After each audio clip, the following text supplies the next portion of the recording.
अगर कोई सबसे बड़ा अफवाहजीवी है तो वो सरकार है। अफवाहजीवी अगर कोई है तो वो सरकार है। और सरकार को अगर स्वीकार कर ले कि हाँ किल्लत है तो जनता भी सहयोग करेगी। जहाँ सरकार ये कह रही है कि कहीं कोई किल्लत नहीं है, कोई कमी नहीं है, गैस पर्याप्त है, लेकिन सच्चाई ये है कि लापता हो गई है गैस, लापता गैस। और सिलेंडर की लाइन हर शहर में है, नोएडा है, गाज़ियाबाद है, हापुड़ है, आपका लखनऊ है, गोरखपुर है, वाराणसी है, कोई ज़िला बचा नहीं जहाँ पर लंबी लंबी लाइनें ना हो। गोंडा है, सब जगह लाइनें। आखिरकार जिम्मेदारी किसकी थी? और अफवाह तो सरकार ने फैलाई जब ये पाबंदी लगाई कि हम इतने दिन बाद ही सिलेंडर भर पाएंगे। और जो लोग ऑनलाइन भरना चाहते हैं, आप पता करिए ऑनलाइन का क्या हालत है। ऑनलाइन में एरर दिखा रहा है। आखिर कौन खिलवाड़ कर रहा है सॉफ्टवेयर से? सरकार ही तो खिलवाड़ कर रही होगी सॉफ्टवेयर से, क्योंकि एरर दिखा रहा है। ऑनलाइन आप बुक नहीं कर सकते हैं। और जिस तरह से भट्टियां बनने की तस्वीरें आ रही हैं, वीडियो आ रहे हैं, आजकल कैसे आप छिपा सकते हो? सोशल मीडिया को कैसे आप रोक सकते हैं? तो लोगों की शादियां टल रही हैं, लोगों के रेस्टोरेंट बंद हो रहे हैं, लोग अपना कारोबार नहीं कर पा रहे हैं। मान लीजिए मल्टी स्टोरी बिल्डिंग में रह रहे हैं, अगर ये संकट गैस का और बढ़ा तो खाना कैसे बनाएंगे वो? मान लीजिए जो उनके घर हैं, इंडिविजुअल हाउसेज हैं, वो तो चलो अपना लकड़ी से बना लेंगे, कंडे से बना लेंगे। उसकी सरकार ने क्या व्यवस्था बनाई है? और ठेले वाले जो तमाम अपना रोजी रोटी दिन प्रतिदिन चलाते थे, एक गैस सिलेंडर भर करके और कामकाज करते थे, उनका क्या होगा? और अब तो सुनने में आया है चाट वाले भी चाट नहीं बना पाएंगे, ये संकट पैदा हो गया है। तो ये किसने पैदा किया? सरकार ने पैदा किया। और बीजेपी वाले इसलिए खुश हैं कि तेल की कमी नहीं है, क्योंकि इजराइल और अमेरिका ने बीजेपी का तेल निकाल दिया, तो इन्हें लग रहा तेल की कोई कमी नहीं है। ये संकट कोई लाया है तो बीजेपी खुद संकट लाई है। मुख्य निर्वाचन पहली बार इतिहास में सीता की रसोई में खाना बंद हो गया, प्रसाद बंद हो गया। आपके सांसद ने भी सवाल खड़े किए हैं। ये कभी भी स्वीकार नहीं करेंगे।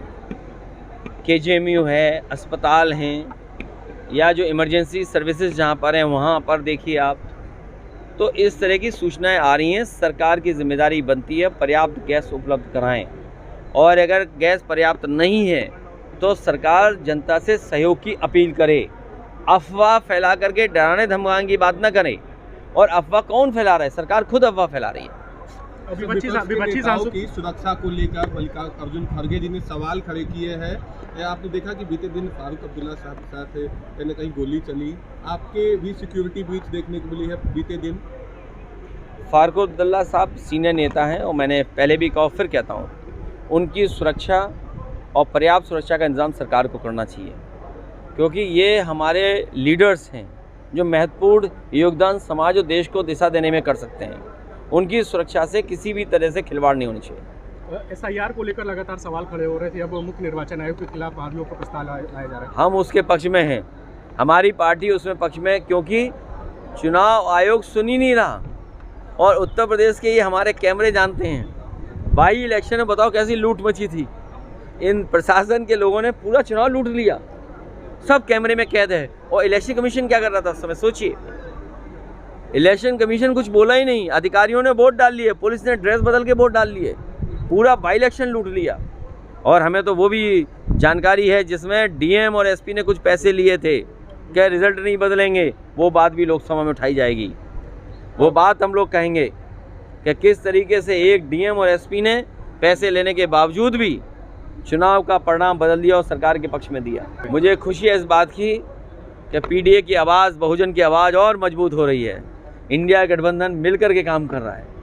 राहुल जी भी आज बात करने वाले हैं। बहुत अच्छी बात है, क्योंकि कांग्रेस पार्टी, समाजवादी पार्टी, अन्य दल सब मिलकर के PDA की आवाज़, बहुजन की आवाज़ और हमारे PDA महापुरुषों के जो विचार थे वो जनता तक पहुंचाने का काम कर रहे हैं। क्योंकि जहां कानून की राज की बात हो, वहीं सामाजिक न्याय के राज की स्थापना के लिए हम लोग आगे बढ़े हैं। इधर हम लोग देख रहे हैं, जब से भारतीय जनता पार्टी आई है, संविधान की धज्जियाँ उड़ा रही है। संविधान के तहत जो आरक्षण, जो हक और सम्मान मिलना चाहिए, वो नहीं मिल पा रहा है। इसे ज़रूरी बनता है कि PDA महापुरुषों के दिन हम सब मिलकर के संकल्प लें कि बाबा साहब भीमराव अम्बेडकर जी ने जो रास्ता दिया था, जो हमें हक और सम्मान का कानून दिया था, नियम दिए थे, जो संविधान में व्यवस्था दी थी उसको हम लोग लागू करें जनता के लिए। ये सब फ्रॉडगिरी के स्टेटमेंट्स हैं। ग्रीन कॉरिडोर का आज उद्घाटन हो रहा है लखनऊ में। बहुत बधाई। ये कॉरिडोर ऐसे बने कि लखनऊ में जाम न लगे। हालांकि हमारे डिफेंस मिनिस्टर वो तो प्रयास कर रहे हैं कि लखनऊ और अच्छा हो, यहाँ पर जाम की समस्या ना हो। हमें उम्मीद है कि जो कैंटोनमेंट का जो है एक सड़क, कभी समाजवादी सरकार में हम लोगों ने प्रस्ताव दिया था कि 6 लेन और 8 लेन के लिए डिफेंस से परमिशन मिल जाए। हमें उम्मीद है कि डिफेंस मिनिस्टर उसकी परमिशन दिलवा देंगे और जिस तरह ग्रीन कॉरिडोर बना है उससे और अच्छी सड़क बनाएं। डिफेंस मिनिस्टर तो अच्छा बनाना चाहते हैं लेकिन मुख्यमंत्री नहीं अच्छा बनाना चाहते हैं। मगर ग्रीन कॉरिडोर के उद्घाटन से पहले ही कुछ समाचारों में आया कि वो धंस गया सर। नहीं, धंस नहीं गया। वो बात इसलिए नहीं करेंगे, मानक से नहीं बनती कोई चीज़। ये ग्रीन कॉरिडोर रास्ता साफ नहीं देगा, लोगों को जाम में उलझा देगा। अब देखिए NHI की सड़क बनी है, मान लीजिए लखनऊ कानपुर की, दाएं हाथ जाने के लिए आपको कितना रुकना पड़ेगा? 2 कट हैं दाएं हाथ के। अगर आपको उसका डिज़ाइन का पार्ट बना देते जिससे उन कटों को भी आसानी से ट्रैफिक गुजर जाता। इसी तरह ग्रीन कॉरिडोर का मैं तो जानता नहीं हूँ कि डिज़ाइन किसने किया, लेकिन सुनने में आया जिसने ग्रीन कॉरिडोर डिज़ाइन किया था उससे कोई अनुभव नहीं था डिज़ाइन का, बस इन्होंने डिज़ाइन करवा लिया। तो ये कितना सक्सेसफुल होगा?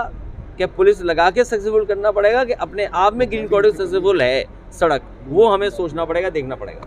आपके राज्य की खबरें, आपके शहर की खबरें सबसे पहले जानने के लिए देखते रहें अमर उजाला। चैनल को सब्सक्राइब जरूर कर लें और पाएं हर अपडेट।